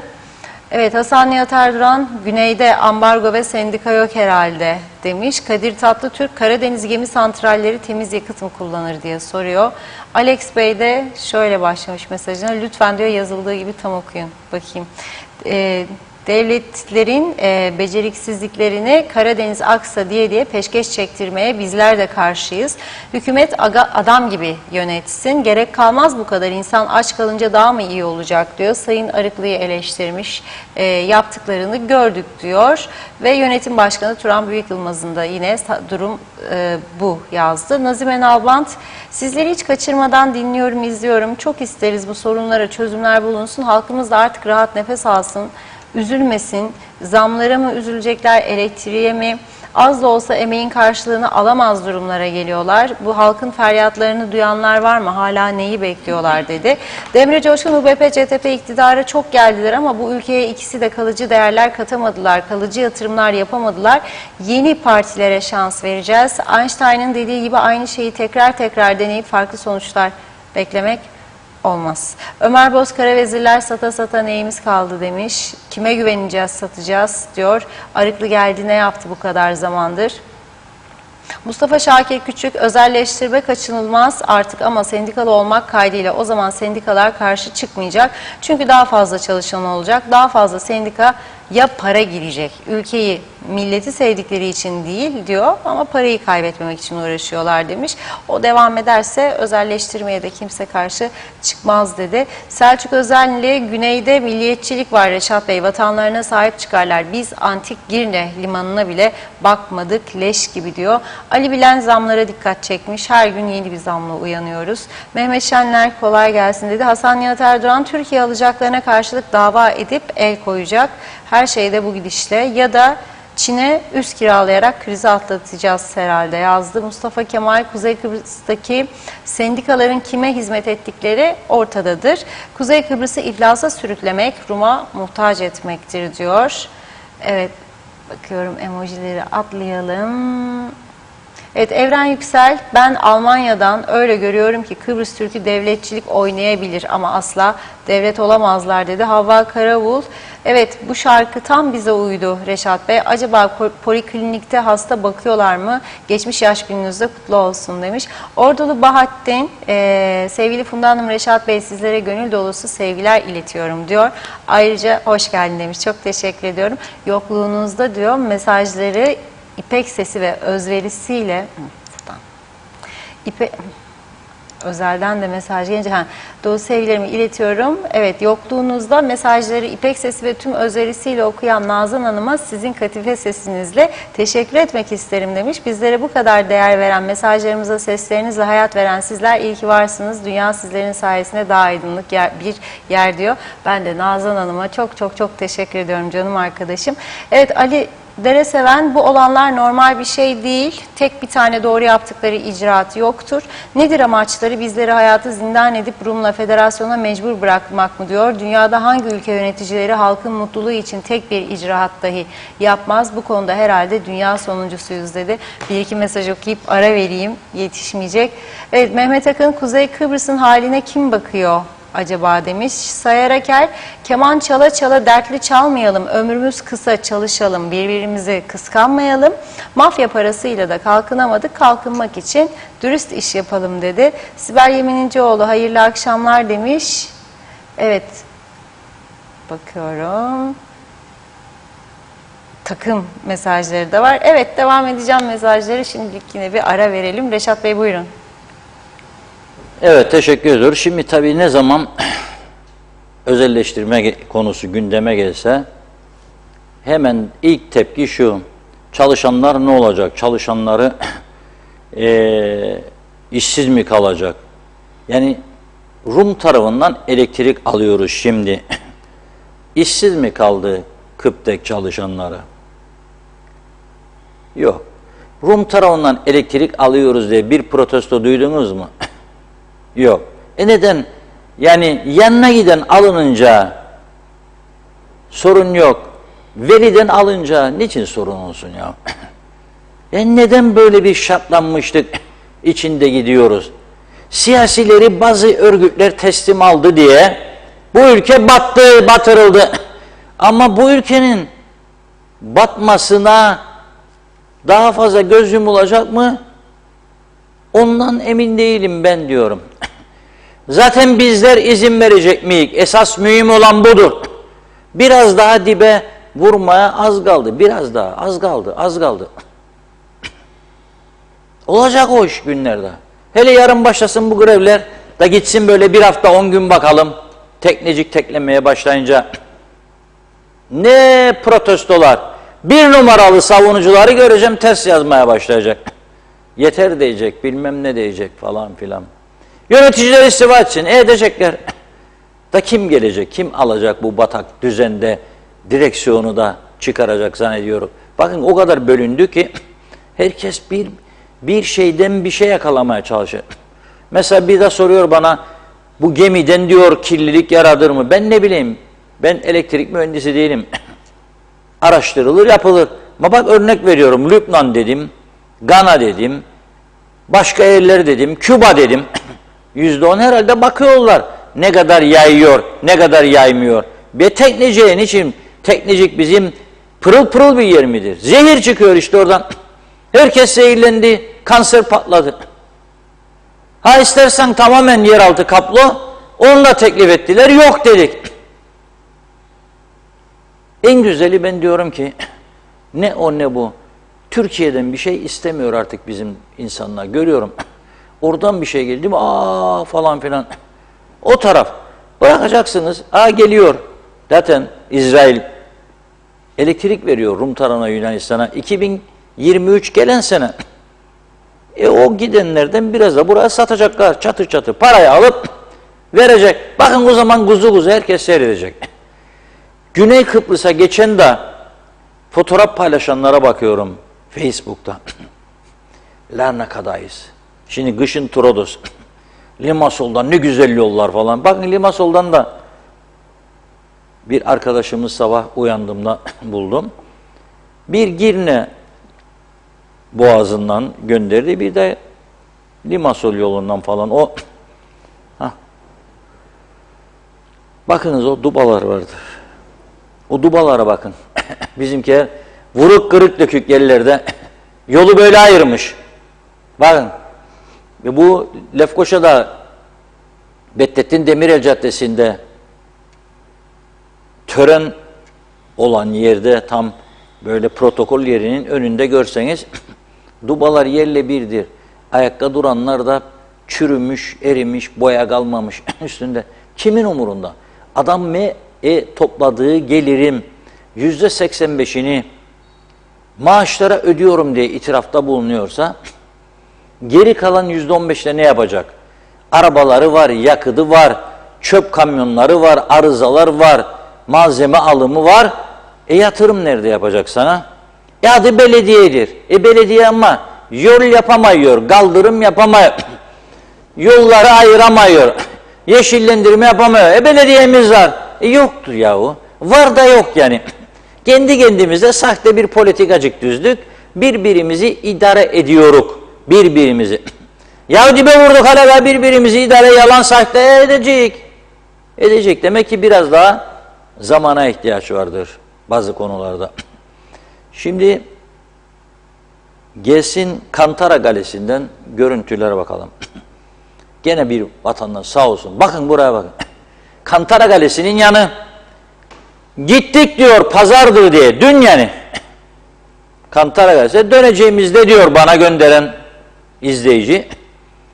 Tabella var Lefkoşa'ya gider diye. Aradık girelim yol kapalı diye bir şey bulduk. Sonra baktık diyor bisikletle bir İngiliz gelir karşıdan. Ne oldu dedik diyor yol kapalı mı? Yok demiş patlatma yaparlar dinamitle. Patladılar da o gördüğünüz sarı taşlar var ya orada. Baktar gördüler otların doğanın altında bunlar var. Dolduracaklar gitsin birileri şeyleri idare ediyor. Hafta sonu git kimse yoktur ne belediye ne mahkeme ne savcılık ne bir şey ne çevre bakanlığı. Vur gır dök al git. Senin mi be kardeşim diyor. Al be git diyor 50 yıldır. Bedelini çok ağır ödeyecek bunların söylüyorum. Vatan millet ağzınıza alamayacaksınız bunu. Bedeli çok ağır ödenecek. Kimsenin malı kimseye geçemez be arkadaşlar. Bakın tekrar söylüyorum. 74 sonrasında 5-10 sene bir sarhoşluk içinde Rum malları alındı verildi etti. Onlar da onu anlayabilir. Ne yapacak sokakta mı kalacaktı gitti eve sığındı girdi. Onlara anlayış gösterilecek. Ama özellikle Rum Meclisi'nden 10 yıl kadar önce geçen bir yasa var. O yasa yürürlüktedir. Aman aman aman diyorum. Avrupa tutuklama emirleriyle çok şey yapacaklar. Öcü korkusu vermek için söylemiyorum. Zararın neresinden dönse kârdır diyorum. Durun diyorum. Durdurun bu delilikleri diyorum. Durdurmazsanız cezası da çekilecek. Kimsenin yanına kalmayacak bunlar. Bu insanlık mı bu? %100 bizim toprak olsa bile. Yani bırakacaksınız böyle olsun. Siz Kantara'nın yanı. Dün Mausa'dan geldi fotoğrafları iletemedim rejiye belki. Biz kirletiyoruz yabancılar temizliyor diye haberini yapmıştık 1-2 ay önce. Dün Glapsides plajını gitmişler temizlesinler. Utanmışlar yabancıların yanında. Pislik yuvası. Dökün dökene, vuran vurana. Vurun dökün gitsin ya. Paranız var içinde. Sonra bu memleket bizim. Nasıl senin be kardeşim? Hani bunun için de bir eylem yapın. Hani bunun için de bir grev yapın. Nerede bizim oldu bu memleket? Yok be kardeşim. Yalandır o. O sahte bir slogandır. Bu memleketi batırdık deseniz slogana, bu memleketin içine ettik deseniz %100 yanınızdayım. Ama öyle değil. Batırdık, batırmaya da devam. Yalan sahte bir yaşam kurduk kendimize, devam. Buyurun devam edin. Ne yapabilirim ben vatandaş olarak size? Yapamam. Hiçbir şey yapamam. Ve bakacaklarına düzelsinler bu ülkeyi. Bakın şimdi sabahleyin bir açıklama okudum. Sultan Durusular. Facebook'ta yazdığı için adını vermekte bir mahsur görmüyorum. Sayın yetkililer diyor. Fotoğraflar da gelecek ha. 2 tane bir. Bu var. Bir de kolu var kadının. Kola bakar mısınız? Kanını alacaklarmış. Kanını böyle de laboratuvar ettiğinizde sık elini, sıkan bileği lastikte geçirir çeker. Bulamadılar damarı, ezdiler, elediler. Geçen hafta da bahsettim aynı konuda. Dedim ki bir kan alamıyorlar dedim bazı hemşireler. Yeni acemi, yeterince eğitmiyor olan. Alın kızım sen de alın, merak etme der onu işe alanlar. Ne yapamam sen, sen de hemşire değilsin. Bitirdin bizim okulcuklar, üniversiteler, burada hemşire okulcuklar. Alacaksın kanını, aldın kanını ama mahvettin. Mahvettin bak, böyle mi alırlar abi? Veya abla. Neyse, kadın ilginç bir olay.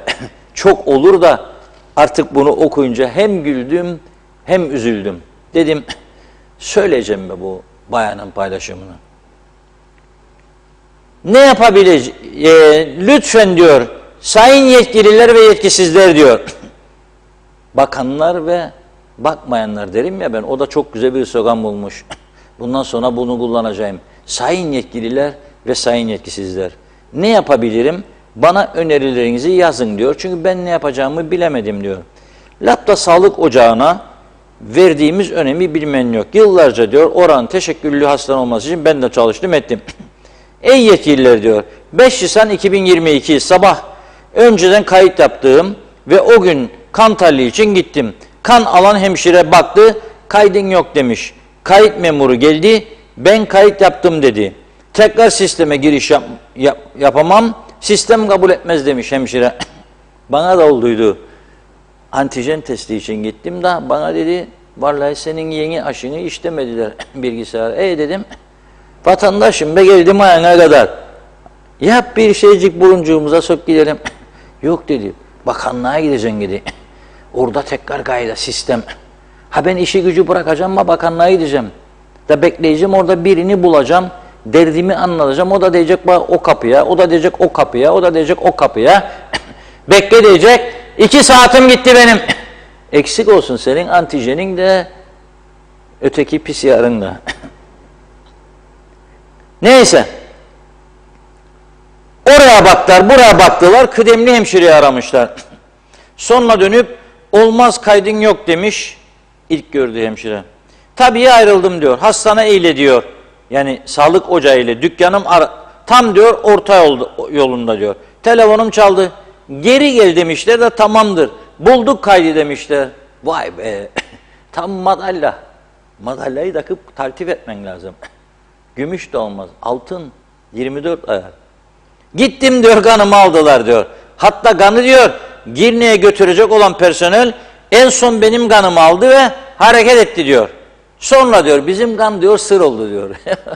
Ne olacak? Akşama 4-5 tane lahmacun bol biber üzerine tamamdır. Bir de ayran soğuk. Şikayetimi yapmak için gittiğimde diyor tekrar diyor Girne'ye soralım dediler diyor. Sonra bulduk demişler, tamam demişler. Ve elime diyor bir çıktı verdiler. Geldim diyor tam doktora göndereceğim anda fark ettim diyor bunu diyor. Bir tane bakayım diyor. Doğum tarihi diyor 10-12-1936. Ölüm tarihi diyor 10-12-2021. Ölen kayınvalidemin diyor tahlil kağıdını verdiler bana diyor. Ey yetkililer ve yetkisizler şimdi ben ne yapayım diyor. Soru 1. Bu tahlillere güveneyim mi güvenmeyeyim mi? 2. Tedaviyi kabul edeyim mi etmeyeyim mi? 3. Bu tahliller benim mi? 4. Kayınvalidemin en son aralıkta yaptığı tahliller mi bu diyor. Cevabınızı bekliyorum ve bunu şiddetle kınıyorum diyor. Kınama çok hafif kalır ya. Ama biz kibar insanları, Kıbrıslılar, şeftalicik, şişik, arada bir uykulucuk, ne güzel, bayılırım. Evet, şimdi ne yapsın bu Sultan Hanım, söyleyin bakalım. Söyleyin bakalım. Belediyeler 28 tane, binlerce personel, topla vergileri ver, %12,5-13 belediye, gene yetmez diyorlar. Doldurun daha fazla. Tiyatro var, koro var, orkestra var, her şey var. Bale takımı kurmanız lazım. Bakın bale, sanata önem veren Kıbrıs Türk cemaati var burada be kardeşim. Dünya tanımasa da bale ekibi kurun. Olmaz. Balesiz olur mu be ya? Kurun bale. Yoga dersleri başladın, yoga. Çok ihtiyaç var. Göbeklendi kadınlar, makarna bulli yemeden karınlar büyüdü, sonra kocalar kaçar diye şikayet edildiler. Karınlar masanın üstüne gelir. Onun için yoga her belediyenin olması lazım. Haftada 3 gün, 4 gün, 5 gün jimnastik grupları. Yüzme havuzu yapması lazım her belediye, kapalı. İnsanlar gitsin, yüzsün, rahatlasın. Bedava. Nasıl olsa parası bir yerden gelecek. Gelmediği zaman çöpler dursun. Yoga dururken çöp mü toplayacak ya belediye çalışanlar? Yoga dersleri. Daha ne istersiniz? Referandum olmaz. Ha ben bu hazırlıkları yasa iyidir meydir de demem ha. Okumadım çünkü bilmiyorum. Sorarım, özetleyin bana derim. Kimse özetleyemiyor. Özetleyin diyorum, bilen yok. Bilinmeyen bir şey. Bakalım bu kadar böyle herhalde. Doktora tezi yaparlar ya şu bizim ülkede. O doktora tezleri gibi doldur babam doldur içine. Yaz gitsin. Neticede okuyan yok. Okuduklarını mı sandınız? Yani böyle 300 sayfa, 250 sayfa. Böyle birkaç sayfa hoca karıştırır, gözlüklerin altından profesör. Hadi der, hak ettin doktorayı der. Sonra devam eder. Doçent, yardımcı doçent, profesör. Kepler havaya fırladısın. Numara 1 Northern Cyprus, Turkish Republic. Bak, Cumhurbaşkanımızın da çok hoşuna gitti. Nuland diye bir bayan geldi. Sayın Cumhurbaşkanı demiş Tatar'a, Rumlar deli oldu. Olur mu diyor, o Cumhurbaşkanı değildir diyor. O işgalci liderdir. Ya o işgalci lidersem ne görüşün benim an? Kadın dedi, dil sürçmesi dedi. Aslında Amerikalılar akıllı insanlardır çok. Ona da bir mesaj verdi. Ebe Nikos dedi. Kamuoyu araştırmanı gizli yaparsınız, okurum. Kıbrıslı Türklerin çoğu yaşamak istemez. Her 100 Rum kızına sorulur. Bir Kıbrıslı Türk'üne evlenir mi? Bak Türk demiyor ha, Kıbrıslı Türk diyor. Evlenir mi diyor. %99,5'u yani yaradanla kestim birini, o yok diyor. Ohi diyor. Ne korkan be Türk adamdan? Ne korkan? Yani bir farkımız var, doğrudur. Doğuşta bir şey yaparlar, keserler, lokumu sokarlar ağzımıza ama ne fark eder? İstemezler. Ohi. Bilir bunu Amerikalılar da görür. Biraz sizi de adam etsin, çözüme yaklaşarsınız diye. Yapar bunu. Bak ne güzel, Agel Partisi açıklama yaptı. Kıbrıs Türk soluğunun dediği ve sendikaların dediği kuzeydeki eylemlerini selamlıyoruz. Bu dediği ileriye yönük, birleşmeye dönük adımlardır. Biz de bunu selamladık, karşıladık. Yani İslam yok, bağırma yok. Sağcı kanat zaten günü kurtarma peşinde milliyetçi takım var ya. Ne kadar daha çok oturursam bakanı. Bak ne dedi Sağlık Bakanı? Akıllı adam. Baktı doktorlar greve gitti. Hastanelerde vatandaş bağıracak. Geldim köyden polikliniğe de doktor yok, kalpçiğimi dinleyeceydi, mideciğim ağrırdı da falan, hapçığımı da yazacaktı. Doktor yok. Adam baktı tepki veriyor. Ben de dedi minbe dedi. Ey Ali kendine gel dedi. Çek geri dedi o soruşturmaları. Bitsin bu grev. Yaptı bitti. Ne güzel. Ek mesaileri de hazırla. Ay sonu. 1'e 2. Herkes tam böyle noktası virgülüne kadar doldurur ha.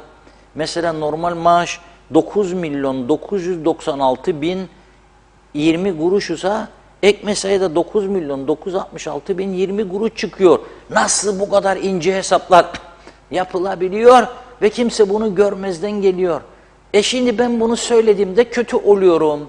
Söylemesen bunu ne güzel saygın insanlar olarak doktorlar da bana, hemşireler de şapka çıkaracak. Aferin Reşat Bey, bizim yanımızda durdun. Tamam ama ben yanınızdayım zaten da kandıra kandıra kuyuda su kalmadı. Susuz kalacak mübarek Ramazan günü iftarda su yok. Olmaz.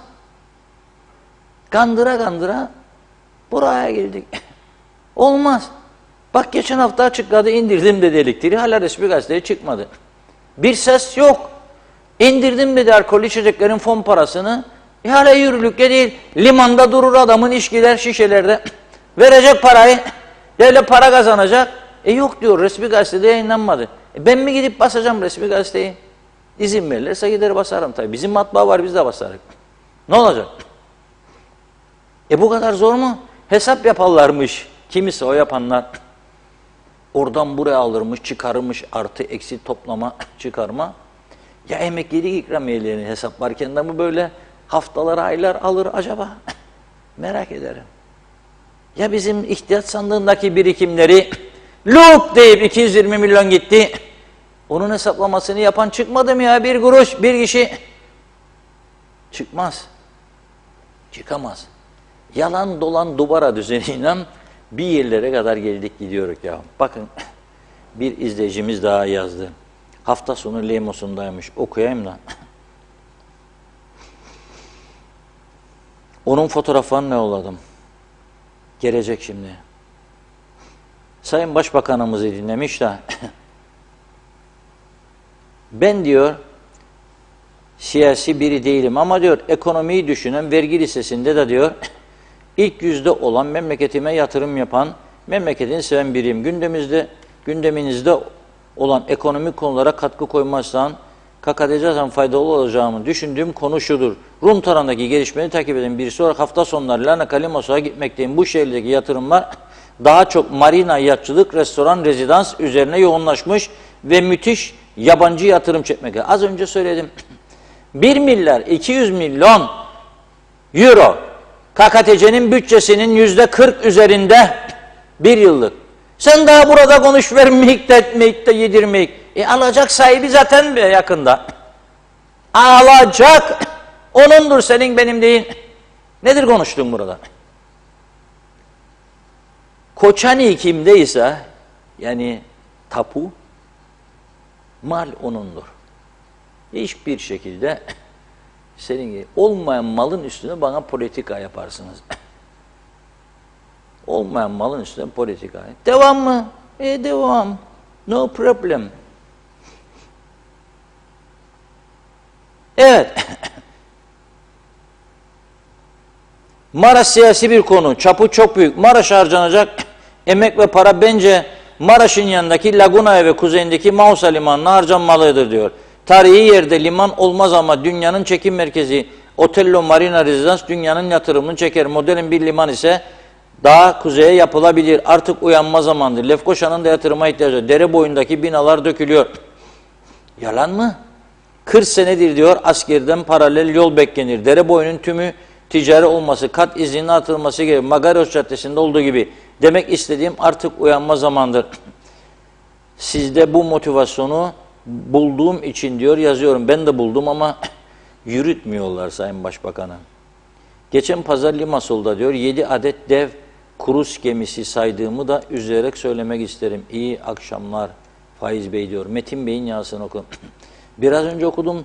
800 tane gelecek Larnaca'nın yeni marinasına ve uzun gemiler. 800 adet gelecek. Biz daha burada devam edelim bu şekilde. Devam edip gideceğiz. Evet. Son dakika müjdesi.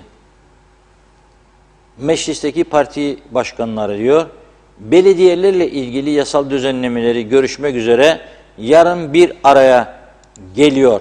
Komite Başkanı Berova demiş ki, bir yol haritası çıkar mı? Onu görüşeceğiz. İnşallah bu haritayı çıkarırsınız be yahu. Sen de KKTC vatandaşı, o da. Sen de bu meclisin vekili, o da. Senin partin sağ, onun sol, ne fark eder? Bugün sol olan yarın sağ olur bu ülkede. Sağ olan da sol olur. Görmedik mi? Nice örneklerini gördük. Çok. örnekleri var. Onun için selam verelim birbirimize ve yolu alıp gidelim. Çok mesajlar, özür hepsini okumam mümkün değil. Yani benimkini okumadın diyenler var. Ama uzun uzun yazılar var. Nasıl okuyacağım yani? Bir de Covid olmuşlar. Ha, evet. Tavuğa da zam geldi diyor bir vatandaşımız. Hayırlı uğurlu olsun. Makarna bulli en önemli yemeğimizdir. Onu da yiyemezsek ne kaldı bu memlekette yiyeceğimiz acaba? Garavolli vardır. Rumlar bizden alır götürür. Çok faydalıymış. Şeye de gençleşmeye falan diyorlar. Başka daha değişini söylemeyeyim. Garavolli. Ama ben hayatımda yemedim, yiyemem de. Yanımda da biri yersek akar masadan kaçarım. Göremem bile. Ama seven çok. Gidiniz, toplayınız garavolli demek isterler bize. Yiyin. Alışacaksınız. Çünkü forever diye bir şey var. Forever olmak için alışmak lazım. Evet. Var mı çok mesaj? Var tabii, olmaz mı? Hadi son Her mesajları zaman. çabucak bakalım neler olacak. Hızlıca başlıyorum. Evet, Hasan Çevik'in mesajını görüyorum. İlk nelere kafamızı yoruyoruz? Antik liman, altyapı, hastane, okul, elektrik, baraj diyor. Bunları çağımıza uygun hale getirmeye gerek yok. Yeter ki kara Mercedes, vekil, bakan maaşları, atamalar, yandaşı kayırma, bunlar daha önemli. 25-30 bin insanın rahat refah yaşaması için yaşayan köleler haline geldi geri kalan insanlar. Fikret Gönlübol iyi yayınlar diliyor. Evet, Mehmet İnancı, Reşat Bey doğum gününüzde çiçekler, orkideler yağdı demiş. Halk sizi seviyor ama zeytin dalı şart oldu. Evet, Tolgay Kurtoğlu hayırlı yayınlar. Hasan Nihat Erduran, ayakta kalan belediyelerde ucuz Türkiye suyunu alıp pahalıya satarak ayakta dururlar. Ana yollarda temizlik, peyzaj yapan belediyede çok az. Çağatay Dolunay, Reşat abi Tatlısu'da bugün tam 7 saat elektrik yoktu demiş. O hesapta sorumlu sorumsuzlara kendi kişisel çıkarları için senelerdir ülkemizi soydular. İnsanlığın en temel ihtiyacı olan elektrik sorununu yolsuzlukları sayesinde bilinçli çözmediler. Bedelini bir gün ödeyecekler mi? Allah bilir demiş. Mehmet İnancı, ülkenin adam olabilmesi için 20 yıla ihtiyaç vardır Sayın Akar. Aksini iddia eden varsa konuşsun dedi. Evet, bakıyorum. Hasan Nihat Erduran, faturasız tahsilatta idam gelirse 3 yılda köşeyi döneriz diyor. Mehmet Bey'e cevap yazmış. Ben de okumuş oldum. Evet, Selçuk Uskan, Amerika'da dayım vardı. Onun oğluna da küçük yaşlardayken tedavi alıyordu. Ben de 4 yıl tıp okudum. Bazı kişilerin damarını bulmak zordur demiş. Bazı kişilerde kolay oluyor, bazılarında zor. Demre Coşkun, devletin aldığı verginin %85'i maaşlara gider. Tabii her gelen ahbabını, akrabasını atadı. Yiyin patlayana kadar yiyin diyor. Servet vergisi de alınsa bu zihniyetsizler başta olmamalı demiş. Onu yerler yine doymazlar. Evet, Yasin Kurt, yatacağız kalkacağız şarkısını çalar mısınız diyor. Tam da bizim padişah siyasilere uyumlu. Hüsniye Emel Özer, evet, istediğinizi yapabilirsiniz diyor. Mesajını alanların yaşadığı bölge, özgür bölge, denetimsiz, cezasız, keyfi. Nazime Nalbant, Reşat Bey, eğer üstüne düşseler ve ağır cezalar versinler, bakalım doğaya zarar verirler mi? Çok sıkı tutacaklar. İnanın bu çirkin gördüklerimiz içimi yakıyor. Bunu yerlere atmayın, temiz tutalım, hep el ele olalım, yurdumuzu kirletmeyin lütfen, saygılarımla. Necdet Mavi Gözlü, evet, diyor ki uyuşturucu konularını ve Afrika kökenli insanları da yine gündeminize taşıyın. Adamızda devamlı artan nüfuslarının ve mahalle aralarında sabahın 5'lerine kadar yaptıkları rahatsızlıkları sık gündeme getirmenizi rica ediyorum demiş. Yarın yeniden buluşmak umuduyla herkese hayırlı akşamlar diliyor. Evet, Belgin Rıfat, bugün çok geç kaldım. Hoş bulduk Belgin Hanımcığım. Evet, Reşat Bey formdasınız maşallah diyor. Dinleyen yok, anlayan yok. Lay lay lom hükümeti. Resmen yaptıkları tek şey maaş ödemek. Ve hala da kendilerini övüp dururlar. Cumhurbaşkanımız doğa yürüyüşünde ama amaç güzel. Kanser hastalarına yardımda, ilaçlar yok. Nasıl yardım? Bu kadar stres, pahalılık, gelecek kaygısı varken dağlara yürümekle sorunlar biter mi? Kalburun üstü yürüyüşte diğerlerinin yürümeye dermanı yok, açlık sınırında dedi. Ömer Bozkara, vezirler vergi memur bir gerçek var. Memurdan başka adanın yüzde kaçı vergi verir? Memurlardan ve emekliden her ay düzenli olarak vergi kesilir. Bunu unutmayalım dedi. İlker Çetin, ulaşım konusuna bugün hiç değinmediniz Reşat Bey. Görüşlerinizi bekliyoruz. Evet, Mehmet İnancı, siz söyleyin Reşat Bey. Anlayanı sivrisinek saz, anlamayanı davul zurna az diyor. Evet, bakıyorum. Evet, Belgin Rıfat, Sağlık Bakanı en son soruşturma için açığa aldığı doktor hanımefendiyi kurtarmak için bu hareketi yaptı Reşat Bey. Vallahi ben olsam bu kararı sorgulardım demiş. Mehmet İnancı, nenemin baftaki mallarını Rum verecek mi bana diye soruyor. Evet, Hasan Nihat Erduran, gelir vergi listeleri gazetede çıkar, unutmasın kimse dedi. Selçuk Uskan, meclisin görevleri nelerdir bilen var mı yazmış. Evet, bakıyorum. İzzet Kahraman, sizce gerçekten Kıbrıslı Türk mü yoksa sonradan gelen Kıbrıslı Türk mü çok sever Karavolli'yi diye sormuş İzzet Bey. Zehra Sencer, yetiştim diyor o da. Hayırlı yayınlar. Hoş bulduk. Karpaz'dan sevgilerimle, süpersiniz demiş. Çok teşekkür ediyorum Zehra Hanım. Namık Kemal Kızar, akıl yoksa ne yapsın diyor. Fikir çalsın. Abdurrahman oynasın. Bekir. Murat Arslan, bu fiyat farklılıklarını denetleyecek, düzenleyecek bir baba yiğit yok mu Kuzey Kıbrıs Meclisi'nde? Zamları geçtik sanırım zekamızla alay ediliyor dedi. Enver Taşer, Reşat Bey, zam olunca aynı dakikada hesaplıyorlar ama indirim olunca bir türlü hesaplayamıyorlar. Acaba neden diyor. Kenan Doğu, biri çıkıp gelse her şey yalan dese demiş. Arın Taşarkan, Memur Sen Disiplin Kurulu Başkanı ve Yönetim Kurulu üyesi Arın Taşarkan, Sayın Reşat Akar Bey hayırlı yaşlar dilerim dedi. Ethem Durak, Reşat Bey, Türk İslam kültüründen başka her kültüre hayranız diyor. Yoga ne? Hinduzm, Budizm, İslam'da olan namazın yerini tutar mı? Meditasyondur demiş. O kolay ama namaz bizim için zor diyor. Bu kadar kültürel yıpranma kafi demiş. Saadet Azak, merak ediyorum acaba eskisi gibi markete gidip sebze meyvelerden birer kilo alabilecek miyiz? Her şey ateş olmuş, dokunamıyoruz. Sabah zam, akşam zam. Nedir bu çektiğimiz? Sesimizi duyurun lütfen dedi. Son mesajı Ali Dereseven'den okuyayım dedim ama mesajı göremiyorum şu anda. Son mesajım var dedi. Hasan Nihat Erduran'ın mesajı var. İyi akşamlar, Birleşmiş Milletler'in ambargolu hayaletleri dedi. Evet, zannediyorum tamamladım. Artık eksik kaldıysa şimdiden affınıza sığınıyorum. Reşat Bey buyurun. Evet, şimdi doğrudur, yani zam çıkarda inmez mi karar alındıktan sonra? Bugün Kudret Özersay'ın da, Halkın Partisi Genel Başkanı Kudret Özersay'ın da hükümete anlamlı bir şeyi vardı, dokunuşu. Zamlı, indirimli ve alkollü bir düzine sorun var size diyor Kudret Bey bugün mecliste hükümete ve soruyor. Neden diyor dediğiniz böyle, oldu böyle. Mesela Başbakan dedi elektrikte indirim, Maliye Bakan dedi ben 180 milyon açığı nereden kapacağım, açık çıkacak. Dediğiniz içkide böyle. Halbuki diyor içkide indirimi aldığınızda bunun diyor yeniden düzenlenmesi 10 dakikalık iştir diyor. Neden diyor bu iş bu kadar uzuyor gidiyor diyor. Ciddi bir takım çelişkiler olduğunu söylüyor. Fakat cevap alamıyor. Elektrikte. Şimdi ne oldu? Bakın yıllarca o onu korudu, o onu korudu. O onun yakını, bu bunun yakını. Bir talimat verildi Kıptekin yönetimine. Şöyle yap dedi. Yönetim değişti. Yaptı, gene değişti. Bu şekilde bu kurum batırıldı be arkadaşlar. Olmaz. Ne yaparsanız yapın olmaz. Artık batmıştır bu kurum. Neden? Biz batırdık. Devamlı her parti, kimi sektörde ve partiler yönetim kuruluna atadılar. Yönetim kurulu yönetti bunları. Yönetim kurulu da partilere göre atanan adamlar olduğu için parti politikasına göre veyahut da parti liderliğinden bir taraflardan gelen taleplere göre yönetim şekli aldı ve aldırdı.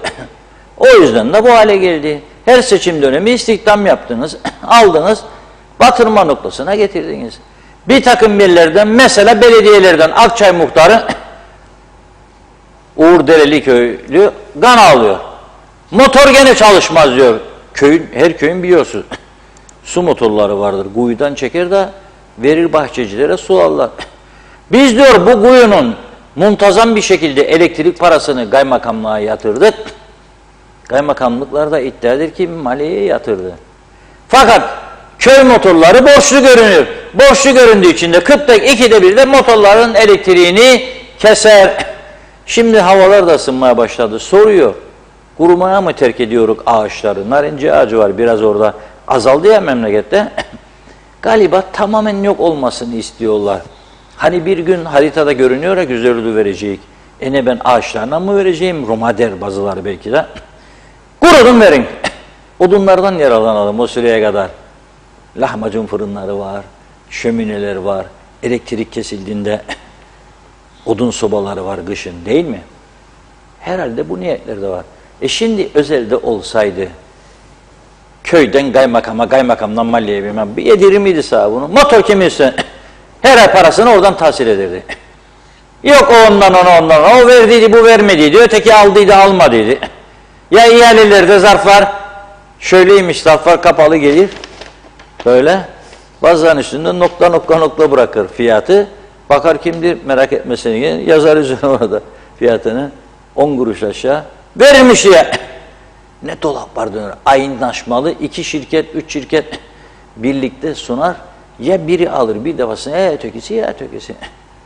Hiçbir sorgulama yapılmadı. İnşallah önemli bir sorun çıkmazsa yarın neler yapılmadı birazcık o konulara girmeyi düşünüyoruz. Neler yürütülmedi, niçin yürütülmedi, neler vardı? Çünkü insanlar günlük yaşamda geçmişi unutuyorlar. Geçmişi maalesef unutuyorlar. Sadece bugüne bakalım. Nerede menfaatçik? Hadi bay bay. Buyurun. Son bitirelim bu şekilde. Çünkü yarına hazırlanmak lazım. Şimdiden kendimi hazırlamam lazım. Meditasyon dedi birisi. Çok ilginç. Ya evet. Meditation. Deneyelim bir. Deneyelim. Namaza çok faydalı. Onu da tavsiye ederim. 5 defa namaz yapmak demek karın aşındırmak isteyenler içindir. Hem dinimize saygı hem spor. Çok önemli.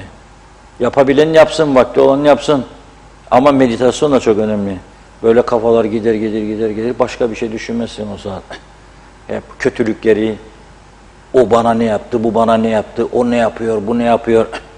Onunla kafayı üşütme mümkün yani. Onları düşünmemek için bir şeyler bulmak lazım. Buyurun Funda Hanım. Böyle veda edelim o zaman. Bize size çok teşekkür ediyoruz ve bugünlük programımızı burada noktalıyoruz. Yeniden görüşünceye dek hoşça kalın. İyi akşamlar.